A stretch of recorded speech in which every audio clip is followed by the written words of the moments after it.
नमस्कार प्रेक्षकांनो, तर आपण बघत आहात मन धागा धागाचा आजचा एपिसोड। तर कालच्या भागामध्ये सुखदा तेलावरनं घसरलीये, पायरीवरनं घसरलीये आणि तेवढ्या तिथे सार्थक येतोय। सार्थक तिला सावरतोय हे बघून वृंदा आणि शलाकाच्या चेहऱ्यावर 12 वाजले।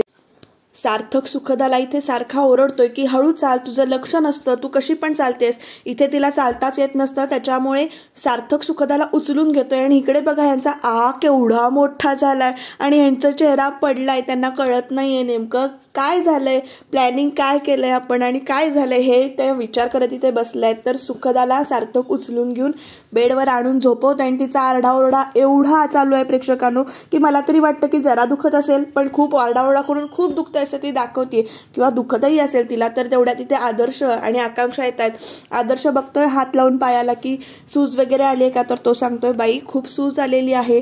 इकडे सुखदा तर ओरडते की मला दुखतोय म्हणून।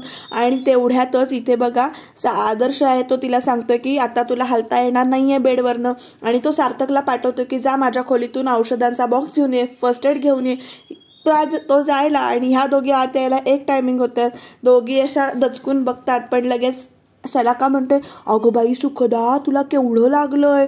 तर इथे आदर्शना तिला ओरडायचा प्रयत्न करतोय, थांबवायचा प्रयत्न करतोय की तू बोलू नकोस, पण तरी सुद्धा शलाका इथे काय ना काहीतरी विचारतीये, पायाचे प्रश्नच विचारते, खूप दुखतंय का, खूप लागलंय का। शेवटी आदर्श आहे ना तो चिडतो आणि तो म्हणतो की तिच्या पायाला लागलंय, तुम्ही तिचं डोकं खराब करू नका, जावा इथून, असं तो सांगतो। तर त्या दोघी जायला तयार नसतात। खरं सार्थक तिला त्यांना पाठवून देतो आणि इथे तिला पेनकिलरची गोळी देतो खायला आदर्श, की पायाची सूज जरा कमी होऊ दे, कळ कमी होऊ दे म्हणून इथे ती गोळी घेते। आणि सार्थक म्हणतो की दादा मला जरा मीटिंग आहे, मी जातो, तू लक्ष ठेव। आकांक्षाला सुद्धा सांगतो की तू लक्ष ठेव आणि तो इथे निघून गेलेला आहे। तर सुखदाचा चेहरा बघा कसा झालाय। तर इथे लीना जी आहे ती कच्च्या मालाची ऑर्डर देते फोनवरून, कारण आणि ॲडव्हान्स सुद्धा देते म्हणून सांगते। तेवढ्यात अण्णामाई भाजीपाला घेऊन येतात, कारण जी ऑर्डर मिळाली असते त्याने ॲडव्हान्स दिलेला आहे आणि त्याच्यातून त्यांची खरेदी चालू आहे, त्यामुळे कुणाची उधारी नसते त्यांच्याकडे आणि त्यामुळे ते खुशीत असतात। आणि ते म्हणतात की आता सुखदाचे आपण आभार मानले पाहिजेत। खरं आपला नंबर नाही आहे, सुखदाला ते जे गृहस्थ आले होते ते मॅडम म्हणत होते, तर कसे आभार मानायचे। तेवढ्यात लीना म्हणते की माझ्याकडे त्यांचा नंबर आहे, म्हणजे मी घेतला होता आणि त्यांनी पण माझा घेतला होता, असं म्हणत लीना सुखदाला फोन लावते। तर इकडे बघा प्रेक्षकांनो सुखदाने फोन लांब ठेवलाय, ती कसरत करत फोन उचलते आणि बोलतेय ते लीना बरोबर। लीना तिचे आभार मानते की थँक्यू, तुमच्यामुळे ऑर्डर मिळाली आम्हाला आणि त्याने ॲडव्हान्स पण दिला, असं ते म्हणते। आणि तेवढ्यात अण्णा जे आहेत ते फोनवर बोलतात, तिच्याशी सुखदाशी बोलत असतात आणि सुखदा त्यांना सांगते की मी आज पडली, असं सांगेपर्यंत तिला आदर्शचा आवाज ऐकू येतो आणि ती काही फोन कट करून देते। आणि तेवढ्यात अण्णा म्हणतात काय झालं माहिती नाही, काहीतरी सांगत होत्या, तेवढ्यात फोन ठेवून दिला असेल काहीतरी काम म्हणून इकडे ही यांच्या कामाला लागतात। तर आदर्श आणि आकांक्षा येतात औषधाचा भला मोठा बॉक्स घेऊन। इकडे सुखदा म्हणते एवढूसं लागलंय, खरं एवढी औषधं कशाला, मला नाही आवडत औषध घ्यायला, मला नॉस्टॅल्जिया होतो, मला उलटी येते, असं ती सांगते। खरं आकांक्षा तिला ना गोळी देते आधी पेनकिलर घ्यायला। तर इकडे ऑफिसमध्ये सार्थकच्या केबिनमध्ये सगळी बसलेली आहेत, पण आपल्या सार्थकरावांचं लक्ष आहे कुठे, ते कुठला तरी विचार करतायत। बेणारे इथे त्यांना काहीतरी विचारतात तरी सुद्धा त्यांचं लक्ष नाहीये, ते आपले फोनवरच बघतायत आणि खूप वेदना होत असतील, म्हणजे बरं नाहीये का असं विचारल्यावर लगेच सार्थक म्हणतो वेदना होत असतील, मग कुणाला, तुमच्या पोटात वगैरे दुखते का, मी दवाखान्यात डॉक्टरांना बोलवू का वगैरे, इथे त्यांची गडबड चालू होते। तेवढ्यात सार्थक म्हणतो अरे मला नाही, सुखदाला लागलंय। पण तरी सुद्धा इकडे त्या शकुताई आणि बेणारे दोघांची जुंपलेली आहे। शेवटी त्या सार्थक त्यांना ओरडतो आणि इकडे आकांक्षा बघा सार्थकला फोन लावते, दादा तू लवकर घरी ये। इकडे सुखदा बघ कशी करते, दादा लगेच फोन कट करतोय आणि पळत सुटतोय। यांचं ऑफिस आणि घर बहुतेक जवळच असावं, कारण लगेच गेलाय सार्थक। तर सार्थक निघून गेल्यावर ही दोघं बघतायत। सार्थक आकांक्षाला विचारतोय घरी गेल्यावर की काय झालंय, तर आकांक्षा सांगते की सुखी बँडेज बांधून घेत नाहीये, क्रेप बँडेज बांधून घेत नाहीये। इकडे सुधा पण बसलेली आहे।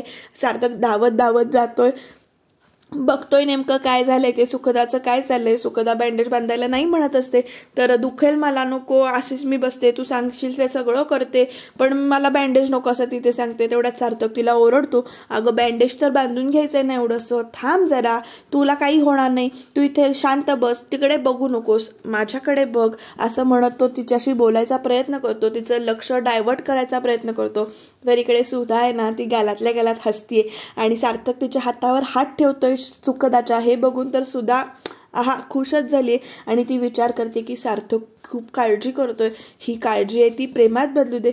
आईचं मन किती भाबडं असतं ना प्रेक्षकांनो, की आपल्या मुलाला लगेच असं सुखात बघितल्यावर ती लगेच पुढचा विचार करायला लागली आहे. पण आईचं मन शेवटी आईचं मन, तिला आपल्या मुलाची किती काळजी आहे ते आपल्याला इथे दिसून येते आणि ती खुशीत आहे की आता ह्यांची गाडी लवकर प्रेमाच्या ह्याच्यावर येऊ देत. आणि इकडे बघा या दोघी विचार करतायत, म्हणजे आपण जो प्लॅन केलेला तो सक्सेसफुल झाला आहे की नाही, की आपल्या प्लॅनमुळे सार्थक सुखदाच्या आणखीन जवळ गेलाय, हा विचार त्या दोघी करतायत. आणि आता सुखदाच्या बद्दलची सहानुभूती निर्माण झाली आहे, ती काढून राग येईल असं कसं काय करता येईल आपल्याला. तर इथे त्या दोघींना एक प्लॅनिंग सुचते आणि दोघींना इथे प्लॅनिंग करतात. कारण आदर्श जातोय क्लिनिकला, सुद्धा जाणार आहे महिला मंडळात आणि ह्या दोघी चक्क शलाकाला कोंडून ठेवायचा विचार करतायत. काय बायका दाखवल्यात या प्रेक्षकांनो, तुम्हाला काय वाटतं या बायकांचं काय करायला पाहिजे. तर इकडे सार्थक जो आहे तो ऑफिसमध्ये जाऊन सुद्धा आदर्शला फोन करतोय आणि काही पथ्य वगैरे आहे का, काही टेस्ट करायला पाहिजेत का. इथे ना एक साधा शब्द वापरायला पाहिजे होता, एक्सरे म्हटलं असतं तरी चाललं असतं ना, म्हणजे लिगामेंट इंजुरी आहे का वगैरे. आणि तेवढ्यात वृंदा येते आदर्शशी बोलायला आणि म्हणतो सार्थकचा फोन आहे का, ही खूपच काळजी करतोय ना तो. तर लगेच आदर्श म्हणतो की त्याचं मन माणसाचं आहे, माणुसकी आहे त्याच्यात, म्हणून तो काळजी करतोय. लगेच वृंदा म्हणते म्हणजे आम्ही जनावर आहोत का, चल राहू दे आपण जेवायला जाऊया, असं म्हणून ती विषय बदलते. कारण तिला तर आदर्शाला लवकर क्लिनिकला पाठवायचे कारण यांचं कांड काहीतरी चालू आहे. तर इथे परत सुखदाचा फोन वाजतोय, ती काय फोन उचलत नाहीये लवकर कारण तो फोन असतो लांब तिच्यापासून. तेवढ्यात आकांक्षा येते आणि काय झालं वगैरे विचारते. तर सुखदा म्हणते की तुझ्या हातात जो फोन आहे ना तो कधीपासून वाजतोय तो तेवढा उचल. तर इथे दादाचा फोन आलेला असतो असं ती सांगते, म्हणजे सार्थकचा फोन आलाय सुखदाला परत. तो परत तिला विचारतोय काही दुखतंय का, गोळ्या घे, औषधं घे, काही पथ्य पाणी असेल तर सांग. इकडे बेणारे आलेत सार्थकशी बोलायला, फाईलवर सही घ्यायला, तर सार्थकचं लक्षच नाहीये. तर तो तिला सांगत असतो की काळजी करू नको, बेडवरनं उतरू नको आणि तुझ्या बाजूला शिट्टी ठेवली म्हणून तो सांगतो. शिट्टी, तर हो तुला काही लागलं ना तर तू आकांक्षाला ती शिट्टी वाजवून बोलवून घे, एकटी काही बाहेर पडू नकोस असं तो सार्थक इथे तिला सांगतोय. तिची खूपच काळजी करताना दाखवलंय आणि काय बोलायचं हे सुचत नाहीये, काळजी घे म्हणायचंय पण म्हणू तरी कसं हा विचार करून तो गप्प बसतोय. शेवटी सुखदा कंटाळून फोन ठेवू का असं विचारते. तर बेणारे म्हणतात खूप लागलंय का, तर सार्थक लगेच हो म्हणतो आणि या दोघांचं बोलणं चालू आहे. बेणारे सार्थकची खेचायचा प्रयत्न करतायत पण शेवटी तुम्ही जाताय का असं सडू मोडमध्ये सार्थक त्यांना विचारतो. बेणारे नाही म्हणतात आणि फाईलवर सही करायला लावतात आणि बेणारे निघून जातात. तर इकडे आकांक्षा आणि सुखदा बोलतायत. आकांक्षा जायला निघते तेवढ्यात सुखदा ती शिट्टी वाजवते. आकांक्षा परत येते, परत ती शिट्टी वाजवते. तर काही नाही असंच मजा म्हणून बघत होते आणि सुखदाच्या हातात जो फोन आहे तो आकांक्षा काढून घेऊन इथे निघून जाते. सुखदाला कंटाळा आलाय की आता फोन पण नाही. तर इथे दोघं जेवतायत, आदर्श आणि आई म्हणजेच वृंदा आणि आदर्श जेवतायत. आदर्श आडून विचारतोय की आई आज भाजीत तेल जरा कमी झालं का, किंवा काय तेलाचं प्रमाण बिघडलंय का, तर कुठे सांडलं बिडलंय का तेल. तर इथे वृंदा म्हणते मी कशाला कुठे तेल सांडू, मी नाही काही सांडलेलं. आदर्शला कळलंय प्रेक्षकांनो की इथे तेलाचा प्रकार, तेल सांडण्याचा प्रकार कोणी केलाय, सुखदा कशी पडले. त्याला आपल्या आईचा प्रचंड राग येतोय. तो आडून सांगायचा प्रयत्न करतोय की आपण एका धक्क्यातून सावरलोय तरी पण तुम्हाला अक्कल येत नाहीये का, असं तो आडून म्हणायचा प्रयत्न करतोय. तर लगेच इथे वृंदा बघा बाबांच्या म्हणजे तिच्या बाबांची आठवण काढते आणि म्हणते आज हे असे तर यांना किती वाईट वाटलं असतं वगैरे. तर आदर्श म्हणतो आई बास नाटक पुरे तुझं, मला कळलंय जे कळायचंय ते, आता तू जेव पुढे बघून असं सांगतो आणि इथे जेवायला चालू करतात. प्रेक्षकांना उद्याच्या भागात तर करामत केली, विंचू आणून ठेवला या दोघींनी हत्तीच्या हातावर आणि इकडे सार्थकला कसली तरी नोटीस आली.